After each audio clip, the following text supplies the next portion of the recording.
Hello, everyone. Welcome to Power to Think webinar series. In this online platform, HFE has been inviting industry experts and thought leaders from media, corporate houses, think tanks, and senior government officials to engage in meaningful discussions around future of clean energy for the past 4 years now. On the occasion of World Environment Day, we are happy to conduct this webinar titled A Responsible Energy, a Call to Action. Today, we have with us Ms. Anna Warrington, who is the Director of Forum for the Future in India. Forum for the Future is the leading global sustainability non-profit organization working with businesses, governments, and civil society to accelerate the shift towards sustainable future. We also have with us Srivatsan Iyer, Global CEO of Hero Future Energies. HFE is one of the prominent players in global clean tech space. A very warm welcome to our expert speakers. The duration of this webinar is 30 minutes. After that, we have scheduled a 10 minutes Q&A session. I would request our audience on Zoom to share their questions in the Q&A box for the panelists. And for those who are watching us live on FB and on Twitter, please share your questions in the comment section. Thank you. Over to you, Anna. Great. Thank you, Meenakshi. And firstly, let me just say it's a real pleasure. I'm really delighted to be here for Hero Future Energy's Power to Think conversation today. Yeah, it's a real pleasure to have the opportunity to have a conversation with you, Sri. Thank you, Anna. Welcome. Thank you. So we've got about 4 to 5 talking points that we can touch upon over the next 30 minutes before we get to your questions. They're loosely linked to the moment of World Environment Day, as Meenakshi quite correctly said. And the theme this year is reimagine, recreate, and restore, which leads into the UN decade of ecosystem restoration. Interestingly, for World Environment Day, the report due to launch tomorrow by the UN to mark the occasion looks at the generation restoration, ecosystem restoration for people, nature, and climate. And it really recognizes the deep interconnected relationships between us and nature. Now, one thing that's really driving us to reimagine, recreate, and restore on many fronts is the pandemic. So if I may, I'd like to start our conversation by exploring what businesses are learning, including those businesses in the energy sector, as the pandemic continues, about how we apply those 3 R's to how we operate, what we prioritize in the long term, and what skills and capabilities are needed as a result. So, it's taught us a number of lessons already, including the need to plan for uncertainty and to consider the interrelationships between environment, the economy, and human health. So what does this really mean for businesses and how they operate? Now, personally, I think it's actually a choice for each individual business leader to make what that means for them. And I think I'm of the opinion and in agreement with Ms. Sunita Narayan, who joined a previous Power to Think session and stated that we were very much at a crossroads in this moment of the pandemic. And for us at Forum, it basically means that we have a choice between sowing the seeds of real deep transformation now, or continuing with shallow change that may not get us to the future that we want. So the question is, will we ultimately capitalize on this opportunity for this reimagining that World Environment Day is about, or will we continue to address the multiple issues that we face with sort of small scale isolated actions, projects, and policies that fail to address kind of real underlying causes of the issues? And so I'm really keen to hear from you, Sri, on these points, because you've joined Hero Future Energies in January, mid-pandemic. It's a hard time to start anything. And you bring in a vast amount of experience in various blue chip companies, including in other parts of the energy sector. So I'm keen to hear your thoughts on what choice you think businesses are showing signs of making at that crossroads, and sort of what they are learning and how they are kind of really resetting and reimagining. I've got some thoughts from our work, but I'm sure that our audience is really keen to hear from you right at that coalface, no pun intended, for a clean energy company. No, thanks, Anna. And I think you're absolutely right. You've brought up some really good points. before the pandemic started, I think none of us could have imagined that such a scenario could unfold, right? Even even when companies did their annual planning process and did scenario planning, they would never have actually designed a situation such as the one we've been going through the last 15, 16 months. So I guess the first root shock for all companies around the world, whether it's the energy sector or other sectors, is the complete lack of certainty as to what was going to unfold and in what time frame. So when the pandemic actually hit and the world started to shut down, the initial reactions were, oh, this is temporary, it's going to last a couple of weeks, we don't need to do anything, right? A couple of weeks in, it's like, oh, no, this could be really serious, but we have no idea what's going to happen and when. And obviously it impacted companies, it impacted countries, it impacted people. And I think this enormous stress the world went through as a system, as a collective, I think forced a collective rethink, almost an introspection of what's really important and what are we trying to do and achieve here. And I think fortunately the right messages came out early on, both from governments and from the corporate sectors. Eventually we're going to make our way out of this. And when we do, and when we recover, let's make sure sustainability is a pillar of our recovery. It's that we don't go back to doing everything we've been doing, the last 40, 50, 60 years. And I think that message is very clear. And again, I think part of the introspection led to individuals and companies actually doing a rethink of, what's the real priority in life, right? And almost in order of it's human health, right? It's making sure people are safe, it's making sure that we keep the environment clean, right? It's to make sure that we plan better for the future. So I think all of these elements have led to an increased focus on sustainability during the pandemic and not a lower one, right? If you had gone back to the previous crisis during the financial crisis and you had told people, let's focus on sustainability, they would have said, forget it, right? The economy is a priority and, let's get back to doing what we have to do. And we'll get to sustainability when we get the time or, when we have the luxury of money. Not so the case now. So I think it's just a different turning point in our evolution, and I think in a very positive way. Yeah, I think I share your optimism. I hope we're getting right into that kind of reset. And I think the three things that I'm really keen to see out of this is that reset of ambition, as you say, the kind of what are we actually trying to do here, recognizing the kind of challenges we're focusing, but also building in some of the conditions that mean that we never see some of the challenges that we are seeing today. So, nobody wants to see a repeat of the migrant worker situation, the challenges of energy and health access, therefore we must focus on just transitions, and that must be how we build forward going forward.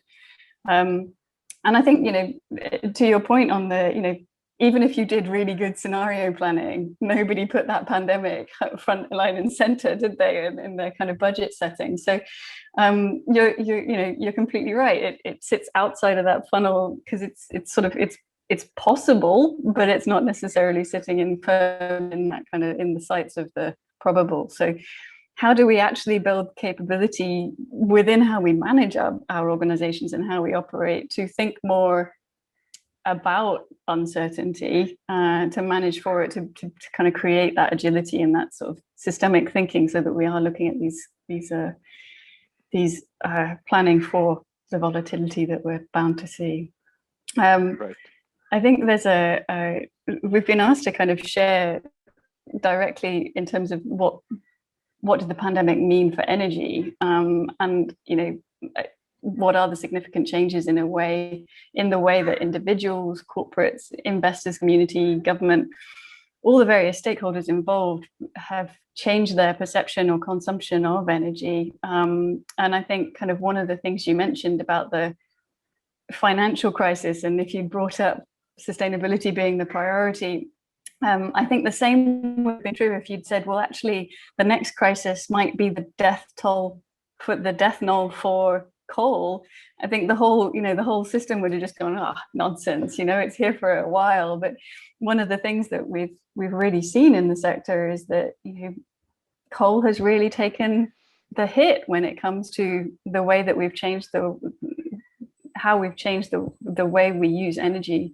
And it's been it must have been quite an interesting ride for you as a renewables company, focus very much on that future energy system, the low carbon energy system, to watch that happening. Because, I mean, for instance, there were moments when it was truly quite incredible that coal in the UK, Britain's electricity grid didn't include any electricity from coal for over 2 months. Now, that's the longest period since Industrial Revolution, right? For a period in the US, more energy was consumed from renewables than from coal for the first time ever.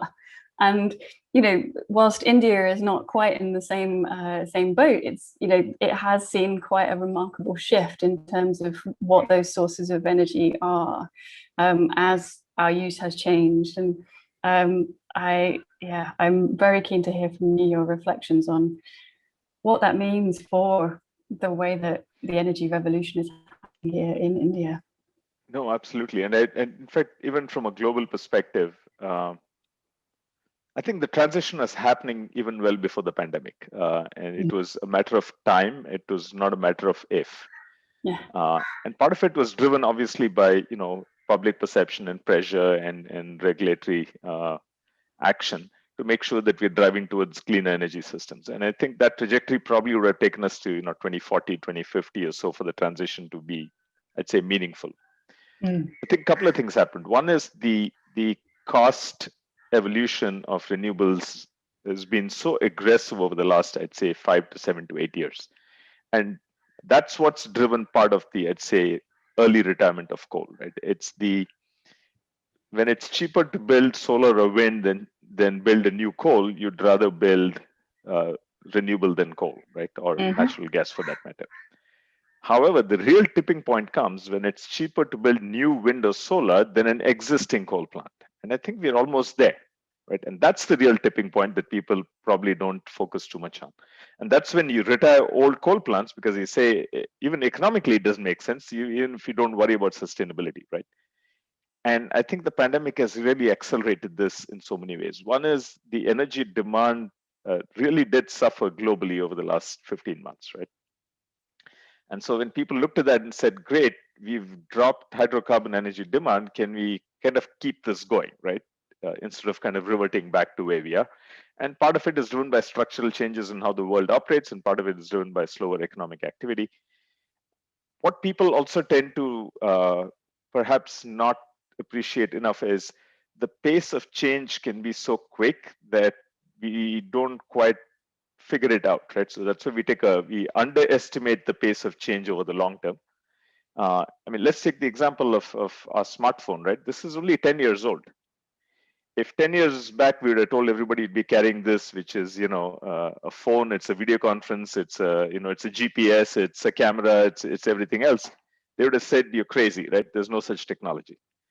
And in 10 years now we take it for granted, right? And I suspect something very similar is going to happen in the energy sector as well, where we take 5 years from now we take solar, wind, storage for granted, and we don't even think about how it happened. Whereas now you look at it and say, oh no, that's not going to happen, it's too slow, people still need to fill their cars with petrol and diesel, etc., right? So I have a feeling it's not just the pandemic, it's also technology. It's a fundamental rethink, obviously, driven by the pandemic. A combination of these two factors is going to drive this transition to happen a whole lot quicker than I think any of us ever imagined. And I would not like to put a time frame on this because I know I'm going to be wrong. I could say 10 years, I could be wrong. I could say 7 years, I'd be wrong. But it's going to happen a whole lot quicker. Yeah, there are some very famous examples of when people got things very wrong on public record. Absolutely. Absolutely.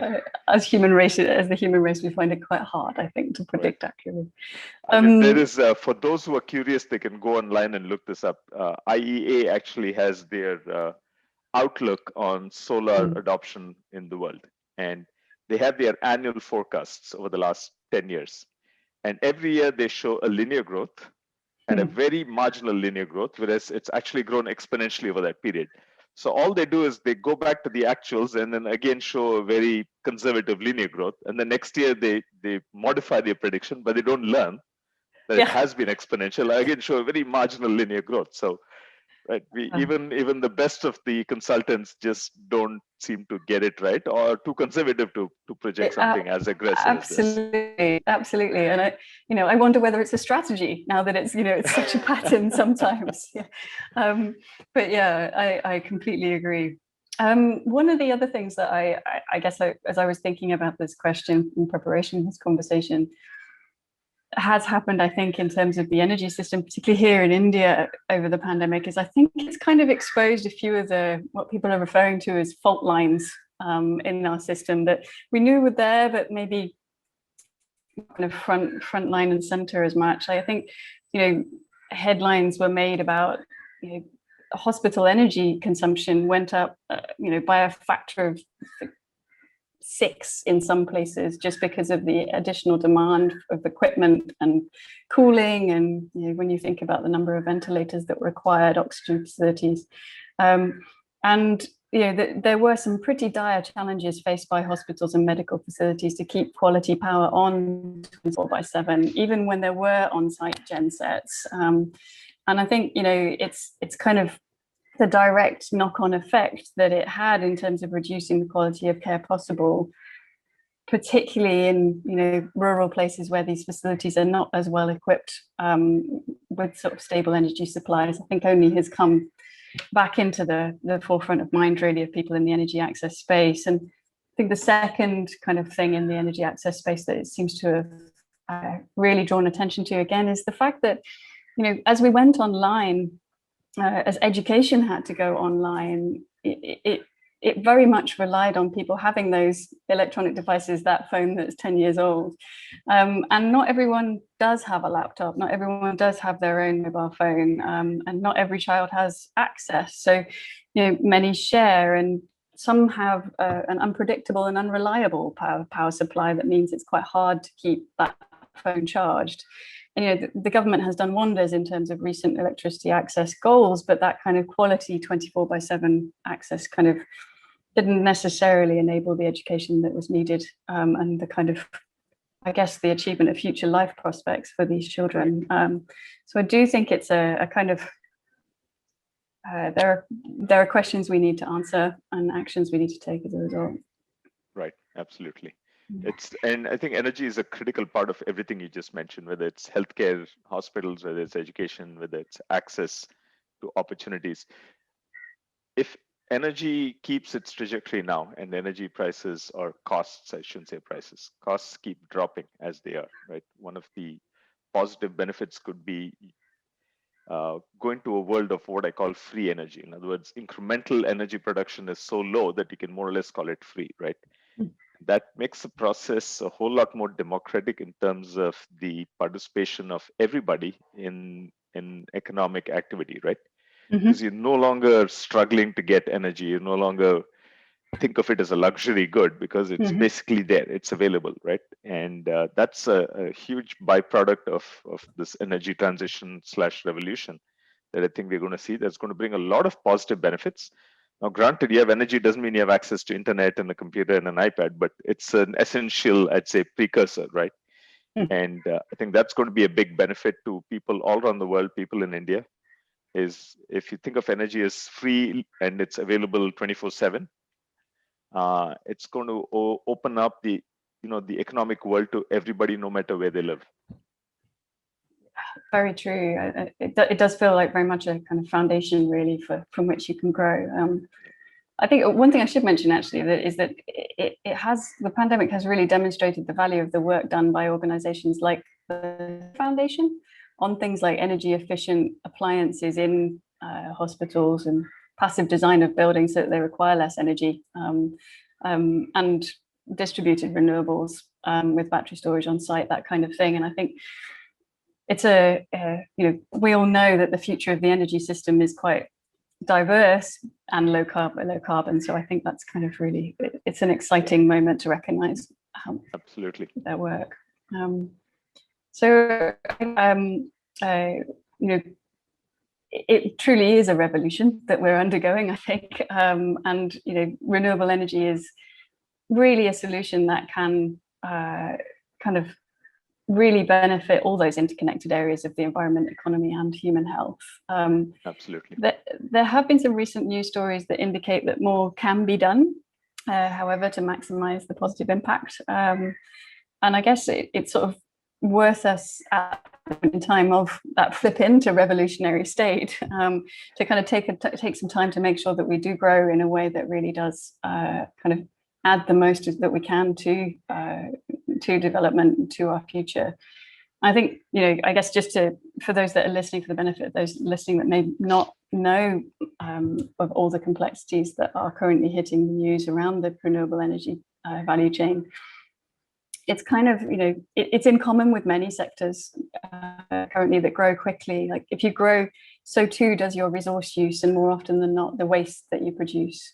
As cost pressures and competition rises, so too do the pressures to do things cheaply, right? And potentially cut corners. There's a risk that standards of like labor and employee safety and well-being, and the effort that kind of needs to go into some of those stakeholder engagements, community engagements may not be prioritized. And as supply chains grow and they get more complex, it's harder to even kind of know your risks that are there. And I think there are sort of, I guess, three very real risks that have hit the news recently here in India and more internationally. The waste from solar and wind farms as they come to the end of their life. The implications of the Great Indian Bustard court ruling recently, and the need to use underground cabling in certain conservation areas. And then the very complex matter of alleged forced labor and human rights abuses to the Uyghur population in China.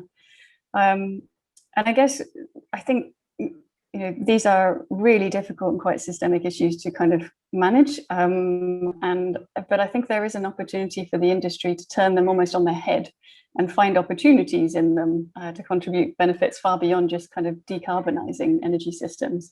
It's a big role to play already, right. But it feels like, imagine a circular solar panel design or wind turbine system where all the materials are reused and don't lose value at the end of the turbine's life. Like the collection systems and the infrastructure and the skills built to make that a reality would also help other industries to go circular, right? Correct. Likewise, if we, imagine the opportunities for renewable energy infrastructure to restore ecosystems, that's a common challenge with many utility and structure sectors that, how might the organization itself help watersheds, forests and grasslands to really restore to the kind of theme that we're talking about here today. Right. And likewise, imagine the renewable energy value chain as we kind of try and really grow manufacturing here in India that offers jobs that are truly fulfilling, help people meet their potential, and imagine the knock-on impacts that would have on society as we grow. It feels like there are some opportunities to be had out of these moments, and these are the urgent issues that are being, that are grabbing the attention of the media right now. And we know that there are more risks lurking, and none of these are easy. It feels like, I wondered whether it's a moment really right. for the renewable energy sector. Yeah, I mean, you bring up some really good points, and it's good if the renewable energy industry can take a little bit of a breather and look at how they're growing, right? It'd be a real pity if the renewable energy industry grew and as a consequence damaged the environment while they were doing it. I mean, the whole purpose of renewable energy is to do exactly the opposite. But I'd say in the mad rush for growth and, in the huge amount of enthusiasm and resources pouring into the sector, I'm not so sure that we're taking the time to sit back and think and say, can we do it differently? Can we do it better so that we don't leave a mark on the environment, right? Take an example of the plastics industry, right? It took them 60 years to realize that circular economy can be practiced, right? But by which time, right, a lot of damage had been done to the environment, right, in terms of waste plastic. So I hope the renewable industry doesn't realize after 40 years that, old solar panels and, wind turbine blades, lying in the middle of fields is not the right way to go. So let's design it upfront right now as we're growing. Exactly. what are end of life solutions, rather than, I'm just going to keep growing and I'm not going to worry about what happens after 20 years. So it's a unique opportunity we have to kind of rethink the foundation of growth. And this is where I think companies and governments can get together and say, let's figure a process out, let's figure a policy framework that works right now. Of course, it can keep getting modified as we go along, as the world changes, but make sure that certain guardrails and constraints are put in place. And the technologies to take care of end of life issues are already there. So it's not like we have to reinvent solutions to do this.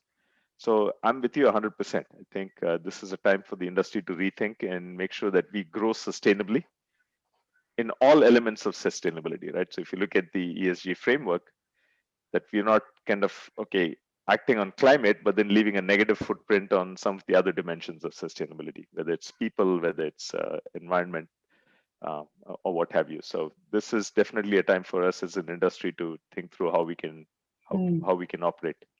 Yeah, thank you. And I should say, full disclosure, minorly set up in that we are working together as organizations with a whole flock of other organizations on what we're calling the Responsible Energy Initiative. And if you'd like more information, do reach out. Absolutely. It's not just renewable energy companies, but buyers and investors, as well as other stakeholders that are very important to creating the shift. Absolutely. Yeah, small plug. Thank you very much. That worked. Yeah, my team would kill me if I didn't. But you mentioned the role of the government, and I think you're spot on in terms of building a policy framework that's right for now. Because I think, the government's played a huge role in market creation, but now it kind of feels like the moment to ensure that policy framework ensures the long-term viability of the sector, and that means broader than just kind of economic, I think. And that's that's really, I feel like that's a really important role for them. The second one, I think, is in understanding what they can do to incentivize this. I think there are initiatives like Make in India that are encouraging things like the growth of the manufacturing sector, but how about we encourage the growth of a sustainable manufacturing center that becomes, say, for instance, the global R&D hub for circular solar panels. Now imagine the demand, so the role of the government in helping incentivize that would be really great. And likewise, I know that the current auction system has really had its benefits, but how might we weight the decisions so that it's not just price, it's also the other co-benefits that you're actually going to get from the company that's going to run these facilities. So I think there's some really important roles that they can play in both making sure that they've got the guide rails, but also and the kind of stick, but also that carrot, I think, at the end as well. Absolutely. Yeah.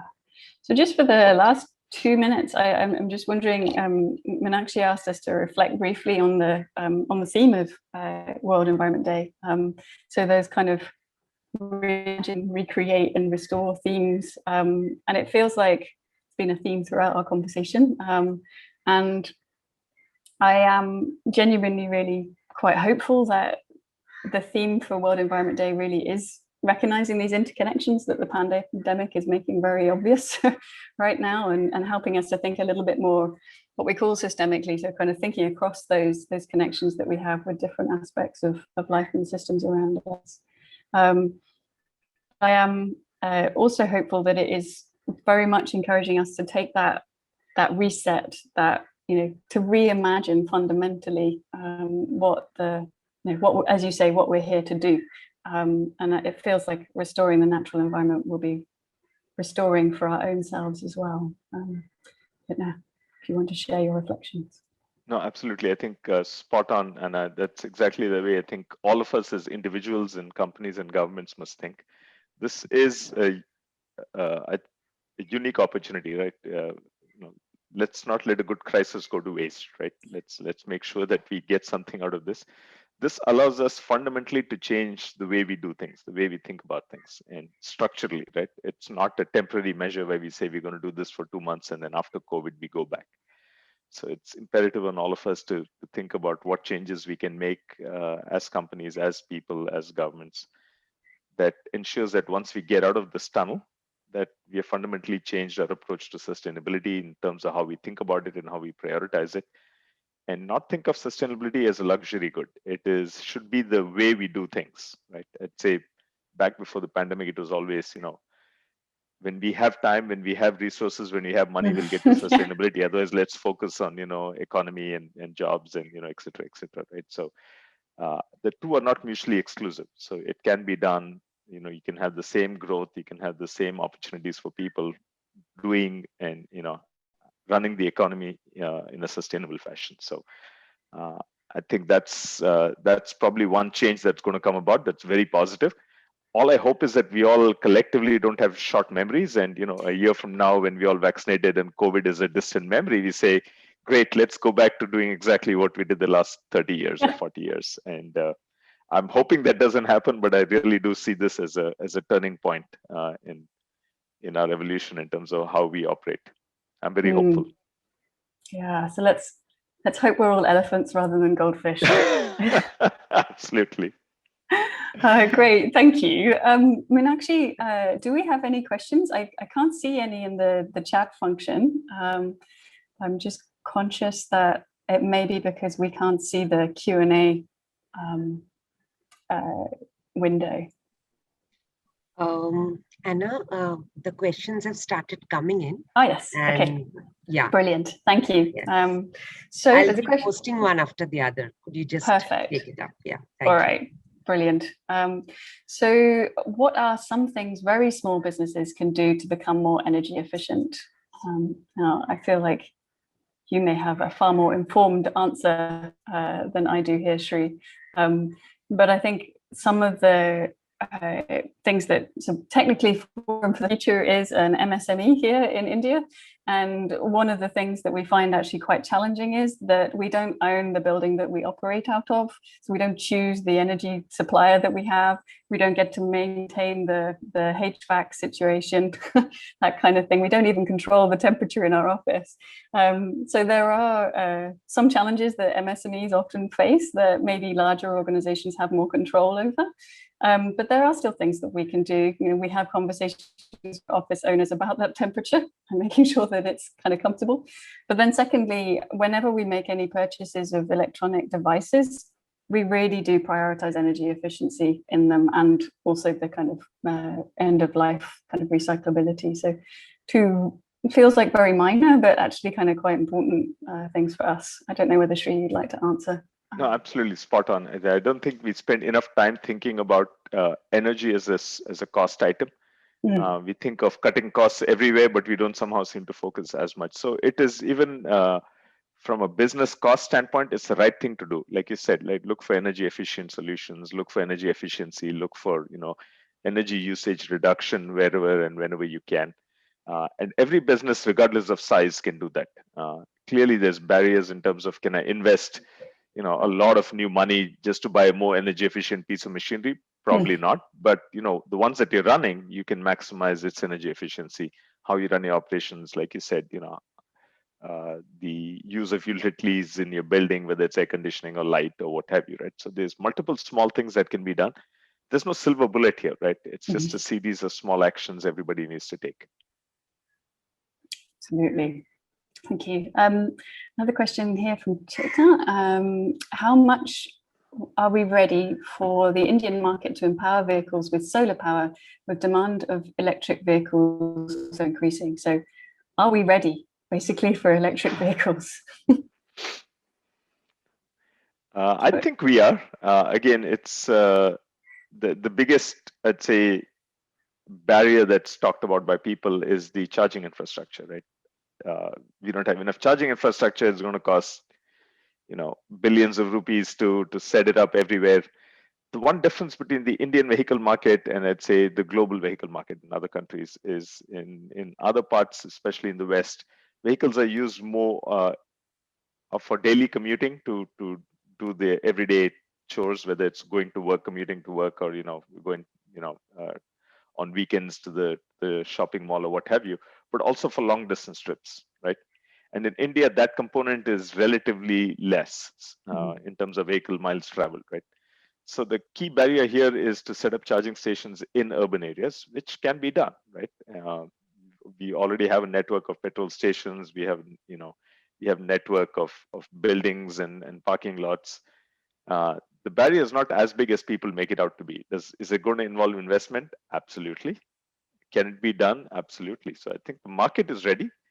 The question is there a policy framework? Is there an investment framework? And I believe, just like we talked about for renewable energy, electric cars, the cost is at a tipping point. I'd say we are about less than 5 years away when it's going to be cheaper to buy an electric car than to buy a petrol or diesel fuel car. And so that's when I think the real tipping point will come. But the infrastructure needs to be ready for that date. Yeah, absolutely. And there was just one twist in the question that I shouldn't miss, is the fact that, is there, it seems to be asking for solar power. Are we ready for solar power to actually power this increase in demand? And I think it's almost a race, isn't it, of kind of the increase in renewable capacity and the increase in the electric vehicles. And yeah, everyone's doing everything they can. Right. So there's a question here. What are the prospects of hydrocarbon energy besides solar and wind? Not very good at this point, I would say. Coal is already, I'd say, in its last legs. Not to say that it won't be used for a couple of more decades, but it's the magnitude of coal relative to all other sources. And if you look at natural gas and crude oil, it's declining, right? People used to talk about when peak oil is going to come, and they always meant peak oil in terms of there's not enough oil left in the world, and so the supply is limited, and so it'll decline. Now the discussion, it's peak oil in demand. Plenty of oil, and even the most conservative consultants today have peak oil demand globally happening before 2025. Which is within the next 4 years, which in our industry timescale is tomorrow morning, right? Because we invest for 30 years, we don't invest for 2 years. So I suspect the outlook for hydrocarbon energy is not great. Yeah, I would tend to agree. I'm by far not as much of an expert as you, but even when they talk about gas being used as a transition fuel, that's very much recognizing that transition role, which I think is quite an interesting one. Just in terms of, there is a question here in terms of cost, how hydrocarbon energy compares in terms of cost efficiency to solar, to renewables. I think you touched upon that earlier on, and how that shift is actually happening. We're on the cusp of the moment where it's actually very much cheaper to run solar and wind plants than it is even to build coal and building them both. Sorry, it's right. Other way around. Right. It's cheaper to build a new solar power park or a wind turbine farm than to even just keep a coal plant running. Right. So yeah, it's a really it really is a revolutionary moment. There's a question here about the prospects of hydrogen in India. There's a lot of chatter, a lot of policy maneuvers when it comes to hydrogen. One of the things that I guess is important to make very clear is that there are very different types of hydrogen depending on the fuel used to make it. You can have that. I think the ambition is very much here for green hydrogen, but that in itself is probably about 1% of current production of hydrogen. But yeah, I'd be interested to hear what your thoughts are in terms of the prospects here. Yeah, I think that hydrogen, I suspect, is still on the cost curve decline, much like renewable energy has been the last 10-15 years. So if you look at it today, no, it's not going to compete effectively with black hydrogen or gray hydrogen or whatever you want to call it. But that the cost evolution has been trending in the right direction the last few years. So I think it has an active role to play. Will it play a role in mobility is the key, one key question, and I don't know. The answer is perhaps not. But there's still plenty of uses of hydrogen in industry, both as an input feed into industry as well as a source of fuel. Industries that have to, quote unquote, burn something to run their units and cannot just use electricity, can use green hydrogen to burn rather than natural gas or coal or what have you. So this could be again an interesting moment in the energy transition towards clean fuels. And clean fuels is not just renewable energy, electricity, but it could also be hydrogen that needs to be, quote unquote, burnt to supply energy. So I'm quite bullish about it. I think the adoption will depend partly on the cost evolution and partly on what the government is going to do to make sure that it provides the right incentives to move forward. Yeah. Okay. Thank you. We've got a quite a large question here, but I know that you do work on this through various aspects of your business. But what are the effects of energy poverty, and what can one as an individual do to alleviate some of those? It's quite a vast topic. I'm not even sure where to begin on that question. So. I don't know if you have any thoughts on it, but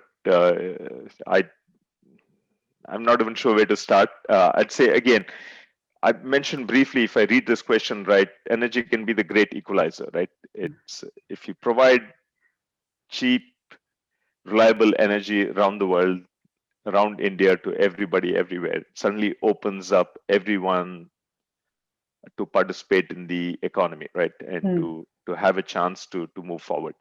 I think that's really the power of energy, right? No pun intended there, but I think that's kind of where the world might be moving. And that alone could lift people up, right, economically around the world, right? Because they suddenly have access to things that they can now do on their own and don't have to rely on anybody else. So I think that's kind of the big step, that's next big step that I'm waiting to see. Yeah, agreed. And sort of the converse are the effects of energy poverty, right? The widening of all of the different gaps, because you find people don't have access to good quality healthcare, they don't have access to good quality education, they don't have the I guess just the access to so many things now that require electricity in today's society. So sort of fulfilling your potential is ultimately the cost, I guess. Absolutely. So there's one question here about they're streaming in now. We might need to draw a line at some point. But if you could change one thing in the energy policy framework in India that you think would have a major impact, what would it be? Just have a think. I mean, there's several things that I think we should change, but if you're asking for one, that's going to be a bit of a challenge, right? So I think any policies that can help the DISCOMs stay financially viable, and there's many policies that can be put in place, I think is one critical step to keeping this energy revolution going. If the person or the institution or the company that controls the last mile is not financially viable, it's very hard to, you can generate all the energy you want at whatever cost you want, but it's never going to reach, the person who needs it if the last mile problem is not fixed. And I think in India, we have the last mile problem with the DISCOMs. That situation just needs fixing, right? I agree. And I think, it has so many knock-on effects. It's particularly in terms of whether or not they want renewables on their grid. So I think it's a really important thing to mention. So I've had the nod, and I'd just like to say thank you so much for the opportunity to have this conversation with you. It was a real pleasure on a Friday afternoon. I hope that the listeners have enjoyed this, and please do stay in touch and stay safe. Good talking to you, Anna. Very good. And thanks to everyone for joining in. Have a good weekend all. Take care. Bye.